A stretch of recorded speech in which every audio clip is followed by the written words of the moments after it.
I hope कि सारे student बहुत ही अच्छे होंगे। Welcome back my YouTube channel Trishant academy. मैं खुशी मैम और आपके लिए आज की क्लास में डिस्कशन करने वाले हैं दिल्ली सल्तनत के बारे में। इससे पहले की क्लास में हम लोगों ने डिस्कशन किया था मोहम्मद गौरी के बारे में, जिसमें आपको पूरा बता दिया था कि मोहम्मद गौरी क्यों आए थे भारत, उससे किस टाइप के आपके एग्जाम में क्वेश्चंस बनते हैं, ठीक है, और कितने साल तक मोहम्मद गौरी भारत में राज किए हैं, ठीक है। ये सारी बातें आपको मोहम्मद गौरी की बता दी गई है। अब हम लोग जो डिस्कशन करने वाले हैं, ठीक है, वो आपको होगा दिल्ली सल्तनत, ठीक है। दिल्ली सल्तनत के बारे में बात करेंगे और साथ ही दिल्ली सल्तनत में हम देखेंगे कि कौन कौन सा वंश चला था, ठीक है। दिल्ली सल्तनत में कौन कौन से वंश चले थे और आपको ट्रिक के साथ बताया जाएगा। तो ये वीडियो आपके लिए वेरी वेरी इंपॉर्टेंट है, वीडियो को लास्ट तक जरूर देखिएगा, ठीक है। चलो अगर हम बात करते हैं सबसे पहले अगर हम डिस्कशन करें, ठीक है, दिल्ली सल्तनत के बारे में, तो सबसे पहला पॉइंट और सबसे पहला क्वेश्चन आपका एग्जाम पॉइंट के लिए यहाँ से पूछता है कि दिल्ली सल्तनत कब से कब तक चला, ठीक है। पहला क्वेश्चन आपका यहीं से बनता है भैया कि दिल्ली सल्तनत कब से कब तक चला। तो आपको बताना है कि 1206 से 1526 तक, 1206 से 1526 तक आपका दिल्ली सल्तनत चला, ठीक है। उसके बाद यहाँ पे आपको एक क्वेश्चन नोट कर लेना, ये क्वेश्चन एग्जाम में अक्सर पूछा जाता है, ठीक है। सेकंड पॉइंट आपको ध्यान देना है, ठीक है। अब हम बात करते हैं कि दिल्ली सल्तनत में कौन कौन सा, ठीक है, शासन काल थे, ठीक है, कौन कौन सा वंश था,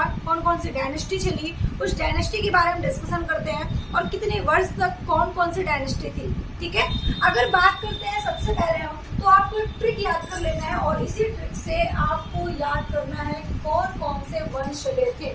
और मैं आपको जो ट्रिक बताने वाली हूँ वो बहुत ही अच्छा ट्रिक है। आप चाहे खेलते रहो, चाहे पढ़ते रहो, चाहे जो भी करते रहो, ये ट्रिक आपके माइंड में हमेशा रहेगा, ठीक है। क्योंकि ट्रिक ऐसा कुछ बनाई है, क्या है ये ट्रिक, गुड़ खाओ तसले में, ठीक है, गुड़ खाओ तसले में। अब कहोगे कि मैम ये आप क्या पढ़ा रही हैं, हिस्ट्री के साथ साथ आपने क्या बताया गुड़ खाओ तसले में, तो आपको बता दिया जाए कि गुड़ खाओ तसले में, देखो अभी बताते हैं इसका क्या मतलब है। यहाँ पे तो दिल्ली सल्तनत की बात यहाँ पे हुई थी 1206 से 1526 तक, है ना।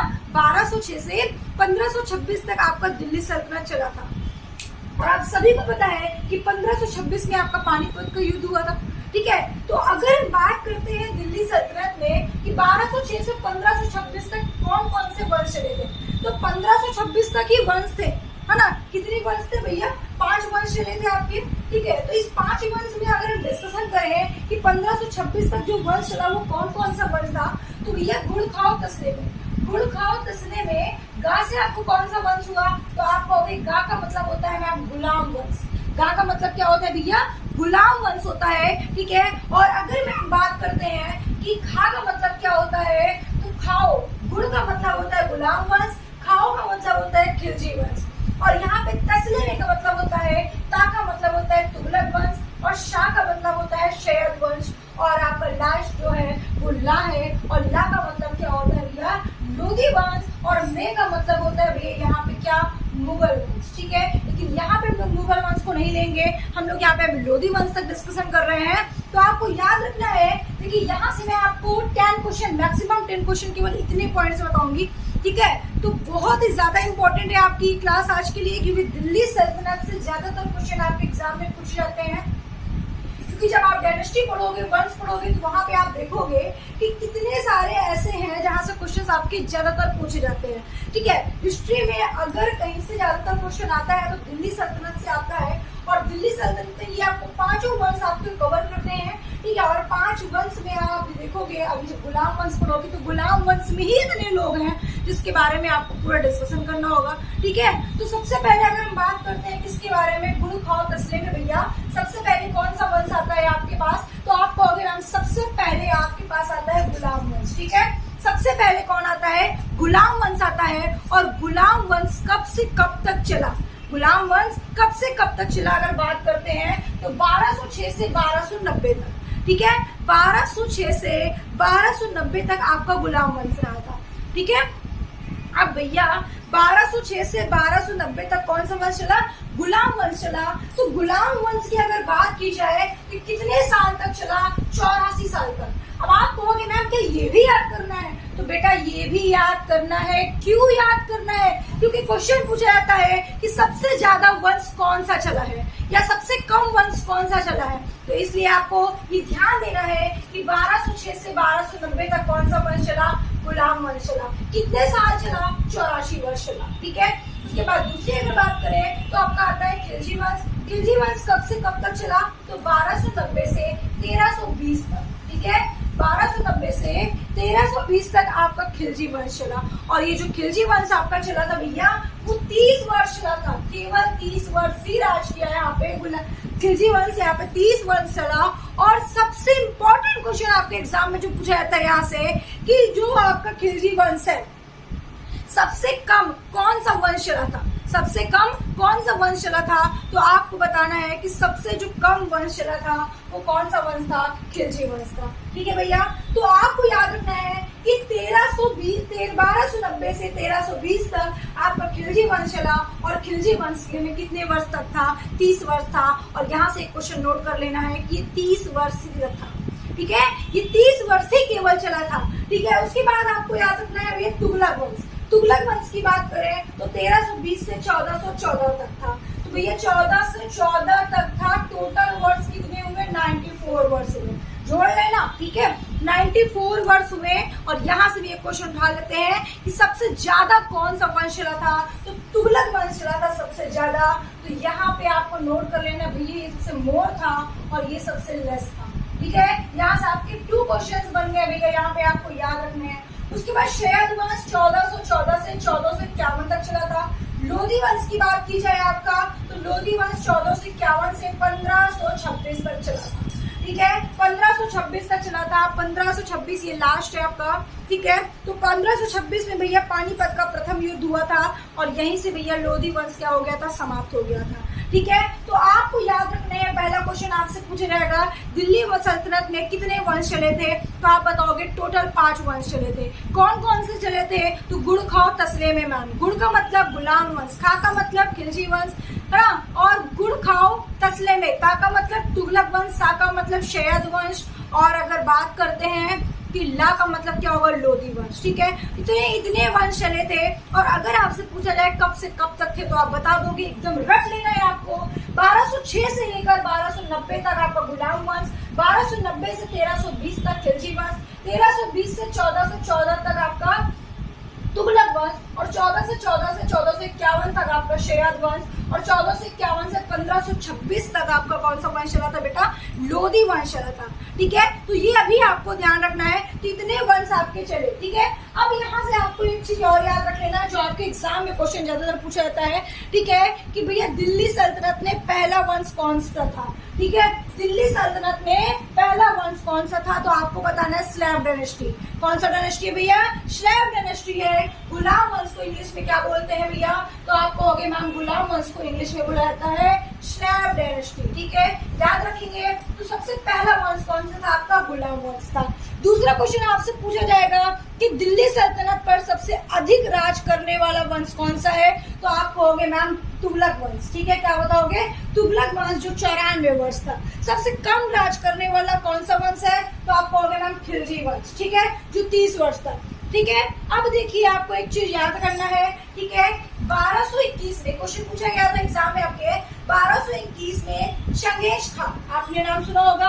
1221 में चंगेज खा जो तैमूचिन थे, ठीक है, ये आक्रमण हुआ था और ये भारत पर आक्रमण किया गया था जो मंगोलिया के रहने वाले थे। ठीक है। जो मंगोलिया के रहने वाले थे यहाँ पर गोपी मरुस्थल है। ठीक है। यहाँ पे गोपी मरुस्थल है, वहीं पे हुआ था चंगेज खा ने किया था। ठीक है। कब किया था आपको बताना है भैया? 1221 में किया था। आई बात समझ में? तो आपको इतनी चीजें याद रखनी है। अभी तक मैंने कुछ नहीं बताया आपको, सिर्फ ये बताया है कि कैसे आपका, ठीक है, कौन कौन सा वंश चला और कितने वर्ष तक चला। ठीक है। और कौन सा वर्ष सबसे ज्यादा था, कौन सा वंश सबसे कम था। ठीक है। आई होप कि आपको इतना समझ में आ गया होगा। वेरी वेरी सिंपल है भैया। हिस्ट्री कुछ नहीं है, समझ लो, हिस्ट्री स्टोरी है। अगर आप, बहुत सारे हमारे स्टूडेंट होंगे, बहुत ज्यादा गर्मी है, समझ लो, कैसे बताओ कितनी गर्मी है। ठीक है। बहुत सारे ऐसे स्टूडेंट हैं जिनको हिस्ट्री पढ़ने में प्रॉब्लम हो रही है। ठीक है। जिनको हिस्ट्री पढ़ने में प्रॉब्लम हो रही है, कहते हैं कि मैम हिस्ट्री कैसे याद किया जाए। बेटा मैं आपको बता दूं कि जो भी स्टूडेंट हमारे हिस्ट्री के लिए परेशान है, उन्हें हिस्ट्री की क्लास लेनी है, ठीक है, और हिस्ट्री समझ में नहीं आ रहा है, तो त्रिशांत एकेडमी आपके लिए बेफिक्र आप रहिए। त्रिशांत एकेडमी आपके लिए जो एकदम बेसिक लेवल से हिस्ट्री चलाया है, ठीक है, जिसमें आप एकदम बेसिक लेवल से पढ़ोगे, ठीक है, और आपको एक एक पॉइंट एक एक चीज बता रहा है। और सबसे इम्पोर्टेंट ये है कि आपको इतना बेसिक लेवल से पढ़ा रहा है कि आपको हिस्ट्री समझिए, हिस्ट्री एकदम रट जाएगी, है ना। मैं आपको बता दूं कि मैं स्पेशलिस्ट एक बायो की टीचर थी, ठीक है, आप सभी को पता है, ठीक है, आपने मेरा बहुत सारी क्लासेस देखी होगी। मैं बायो की टीचर थी, मैं बायो पढ़ा रही थी, ठीक है, और मैं बायो बहुत दिनों से पढ़ा रही हूँ, लेकिन आज से 1-2 साल 2.5 साल से मैं हिस्ट्री पढ़ाने लगी हूँ, ठीक है।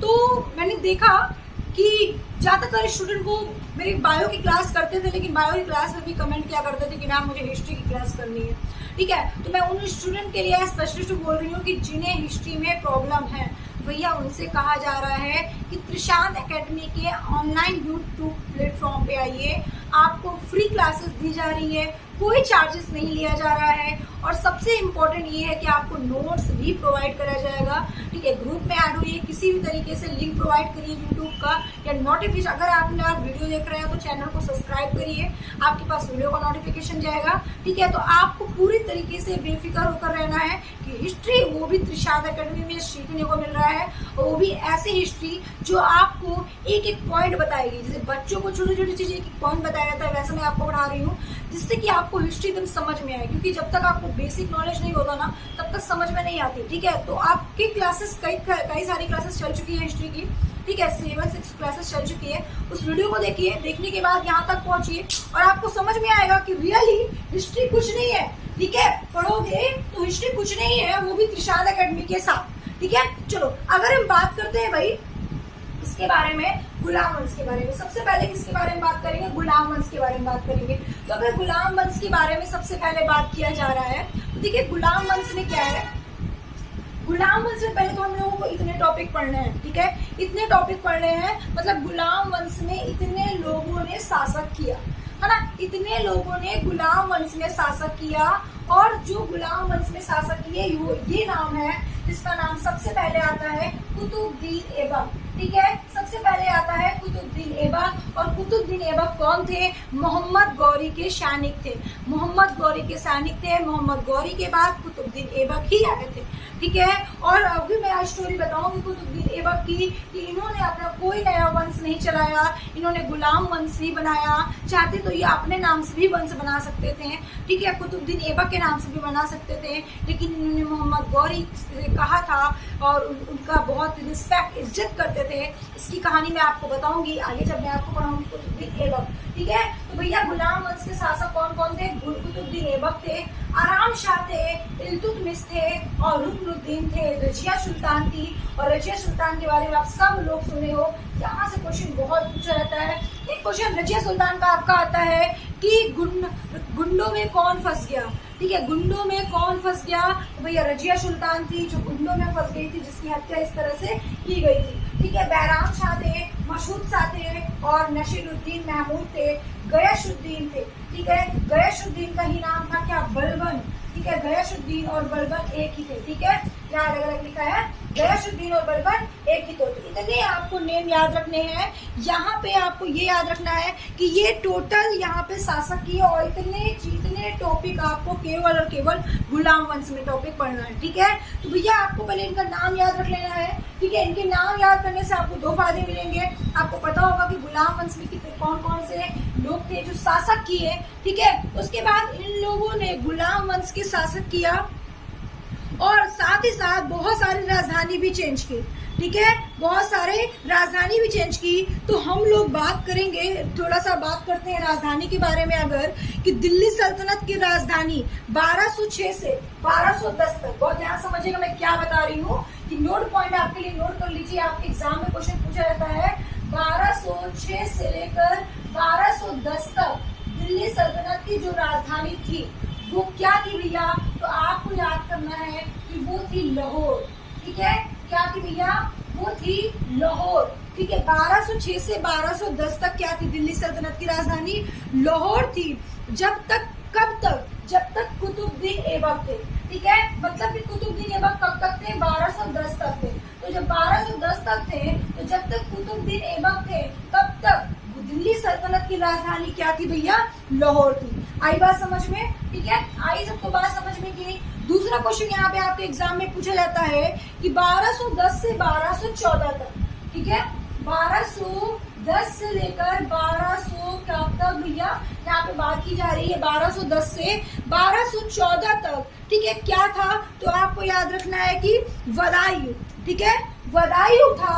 और बदायूं जो दिल्ली सल्तनत की राजधानी बनाई गई बदायूं, ये किसके शासनकाल में था? तो ये इल्तुतमिश के शासनकाल में था। जब तक इल्तुतमिश थे 1210 से 1214 तक, तब तक दिल्ली सल्तनत की राजधानी क्या थी? बदायूं थी, ठीक है। अच्छा, उसके बाद अगर बात की जाए, हाँ ठीक है, ठीक, अच्छा, ठीक है, क्या याद करना है? अच्छा, गलत बता दिया, कोई बात नहीं भैया, गलत बता दिया। आराम शाह में जब थे तब ये 1210 से 1214, ठीक है, बदायूं थी। लेकिन जब इल्तुतमिश आए, तो इल्तुतमिश ने क्या किया? दिल्ली की राजधानी क्या कर दी भैया? चेंज कर दी। और क्या बना दिया भैया यहाँ पे? तो इन्होंने बोला कि दिल्ली की राजधानी क्या होगी? दिल्ली होगी। आई बात समझ में आपको? दिल्ली सल्तनत की राजधानी क्या थी? दिल्ली थी। ये किसने कहा? ये किसने बदला? इल्तुतमिश ने बदला। 1210 से 1214 तक बदायूं थी, ठीक है। चलो कोई बात नहीं, और इसके लिए मैं पढ़ा रही थी, मेरा ध्यान था ना, ठीक है। तो आपको याद रखना है कि 12, कोई बात नहीं, कुछ हमारे ऑफलाइन भी स्टूडेंट बैठे रहते हैं, ठीक है, काफी हेल्प करते हैं टीचर की, एक एक चीज ध्यान देते हैं, अगर कहीं गलत रहता है तुरंत बोलते हैं, ठीक है। चलो, तो इसका मतलब ये बच्चे बहुत ध्यान से पढ़ते हैं, टीचर भी बहुत ध्यान देते हैं, ठीक है। चलो, अगर बात समझ में आई आपको, तो यहाँ पे आपको 2 से 3 क्वेश्चन एग्जाम में पूछे जाते हैं कि 1206 से 1210 तक दिल्ली सल्तनत की राजधानी क्या थी? लाहौर थी। किसके शासनकाल में? कुतुबुद्दीन ऐबक के, ठीक है। फिर आराम शाह में 1210 से 1214 में बदायूं थी, और इल्तुतमिश ने इसको चेंज कर दिया, क्या कर दिया भैया? दिल्ली कर दिया था, ठीक है। और जब इसने दिल्ली किया तो कब से कब तक में किया था? 1200, 1327 तक, ठीक है। कब से कब तक में भैया? 1214 से 1327 तक में, 1327 तक इसकी राजधानी क्या रही है? इसकी राजधानी रही है दिल्ली। फिर इसी दौरान मोहम्मद बिन तुगलक शासन करेगा, और इसकी राजधानी 1327 से लेकर 1334 तक क्या रख दिया? दौलताबाद, ठीक है। क्या रख दिया भैया? दौलताबाद रख दिया था। इसी के दौरान यहाँ पे आते हैं मोहम्मद बिन, हाँ ठीक है, मोहम्मद बिन जो तुगलक जी थे, इसी दौरान आते हैं, और इसी दौरान आने के बाद, ठीक है, दौलताबाद इसकी राजधानी रख देते हैं, ठीक है। और कब से कब तक रखा इन्होंने? तो आपको याद रखना है भैया कि 1327 से, ठीक है, 1327 से कब तक इन्होंने रख दिया? 1334 तक में, ठीक है। 1327 से 1334 तक इन्होंने क्या नाम रख दिया था? दौलताबाद। और एक नाम इन्होंने बताया था कि किसने बताया था? मोहम्मद बिन तुगलक ने, ठीक है, गलत नहीं करना भैया, मोहम्मद बिन तुगलक ने, ठीक है, यहाँ पे नोट कर लो। मोहम्मद बिन तुगलक जो थे, ठीक है, उन्होंने बताया कि भैया इसकी राजधानी क्या होगी? दिल्ली की राजधानी होगी दौलताबाद या देवगिरी, ठीक है, देवगिरी भी बताया, दौलताबाद बताया, ठीक है, जो महाराष्ट्र में पड़ता है, ठीक है, महाराष्ट्र के औरंगाबाद में स्थित है ये।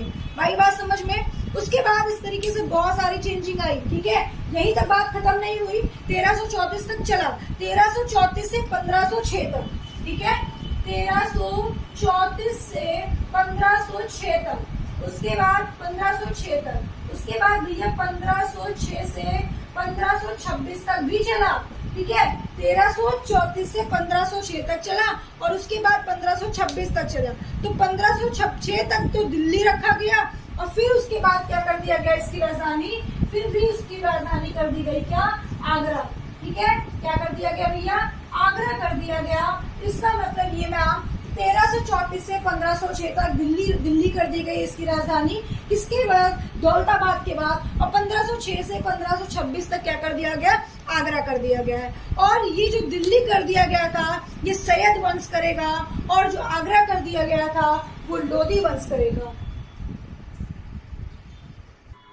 ठीक है, वो लोधी वंश करेगा। तो आपको याद रखना है, ठीक है। और आगरा का ठीक है। एक चीज और याद रखना है आपको कि आगरा भैया, आगरा का क्या नाम सिकंदर करेगा, ठीक है। लोधी वंश का एक व्यक्ति था जिसका नाम था सिकंदर, ठीक है। तो सिकंदर ने आगरा किया, क्योंकि 1504 में आगरा का स्थापना सिकंदर ने ही किया था, ठीक है। तो इसके बारे में तो हम डिस्कशन बाद में करेंगे, लेकिन यहाँ पे इतनी चीजें आपको याद रखनी है कि जब दिल्ली 1334 से 1506 में हुआ था, तब कौन से वंश चल रहा था भैया, तब चल रहा था सैयद वंश। और जब 1506 में 1526 चला, तब चल रहा था कौन सा वंश, लोधी वंश। किसका शासन चल रहा था वहां पे, सिकंदर का चल रहा था, और सिकंदर ने ही आगरा का निर्माण किया था, ठीक है। याद रखना है आपको। उसके बाद आपको इतने पॉइंट्स याद रखने हैं जितना मैंने अभी तक आपको बताया। अब देखो, ये राजधानी जो चेंजिंग हुई, ये आपको याद रखनी है। कौन सी राजधानी कब बनी, ये आपको याद रखनी है। मैं फिर से एक बार रिपीट कर रही हूँ। 1200, देखो सबसे पहले 1206 से 1210 तक बेटा, ठीक है। 1206 से 1210 तक कुतुबुद्दीन ऐबक, ठीक है। कुतुबुद्दीन ऐबक थे जिन्होंने लाहौर किया, ठीक है। दिल्ली सल्तनत की राजधानी लाहौर किया। उसके बाद वदाई हुआ आराम शाह के शासन में 1210 से 1214 तक। फिर इल्तुतमिश ने दिल्ली रखा 1214 से 1327 तक। फिर उसके बाद दौलताबाद रखा गया, कब, इसी दौरान मोहम्मद बिन तुगलक आए 1327 से 1334 तक। फिर 1334 से 1506 तक दिल्ली रखा गया, जब शयद वंश चला, और जब लोधी वंश चला 1506 से 1526 तक, तब इस दिल्ली सल्तनत की राजधानी क्या कर दिया गया, आगरा रख दिया गया, ठीक है। तो यहाँ तक आपको इतने पॉइंट्स कवर करने हैं, और आपसे क्वेश्चन, बहुत इंपॉर्टेंट क्वेश्चन आपसे पूछे जा सकते हैं। और एक सबसे इंपॉर्टेंट क्वेश्चन आपसे पूछे जा सकते हैं कि नियमित रूप से मुद्रा जारी करने वाला, दिल्ली का अपना साम्राज्य की राजधानी घोषित करने वाला दिल्ली का प्रथम सुल्तान कौन था। ये बहुत ही अच्छा क्वेश्चन है, थोड़ा सा बड़ा क्वेश्चन है, ये आपके एग्जाम में पूछा गया था। और क्वेश्चन यहाँ पे आपका क्या लिखा हुआ है कि नियमित रूप से मुद्रा जारी करने वाला, दिल्ली को अपने साम्राज्य की राजधानी घोषित करने वाला दिल्ली का प्रथम सुल्तान कौन था। और बेटा आंसर है आपका इल्तुतमिश। ये क्वेश्चन नोट कर लीजिएगा, ये क्वेश्चन आपका पूछा गया था 2006 में, ठीक है। ये क्वेश्चन आपका पूछा गया था, मैं आपको इसलिए बता रही हूँ, ये क्वेश्चन बहुत ही अच्छा है। 2006 में भी पूछा गया था, उसके बाद 2008 में भी पूछा गया था, ठीक है। और उसके बाद भी कई बार पूछे गए आपके एग्जाम में, ठीक है। तो इसलिए आपको नोट करना है कि इल्तुतमिश थे जिन्होंने नियमित रूप से पहला चेंज किया, ठीक है। ये आपके लिए वेरी वेरी क्वेश्चन इंपॉर्टेंट है। तो ये हुआ आपका भैया गुलाम वंश में जो राजधानी चेंजिंग हुई, ठीक है। उसके बाद भी राजधानी चेंजिंग के बाद कितने लोगों ने शासन किया, ये आपको मैंने पूरा बता दिया, ठीक है। नेक्स्ट क्लास में हम लोग पढ़ेंगे गुलाम वंश में, और गुलाम वंश में सबसे पहला टॉपिक जो आपका होगा वो होगा आपका कुतुबुद्दीन ऐबक। तो कुतुबुद्दीन ऐबक के बारे में नेक्स्ट क्लास में बात करेंगे। आज के लिए इतना ही, फिर मिलते हैं नेक्स्ट क्लास में नेक्स्ट वीडियो के साथ। Okay, thank you.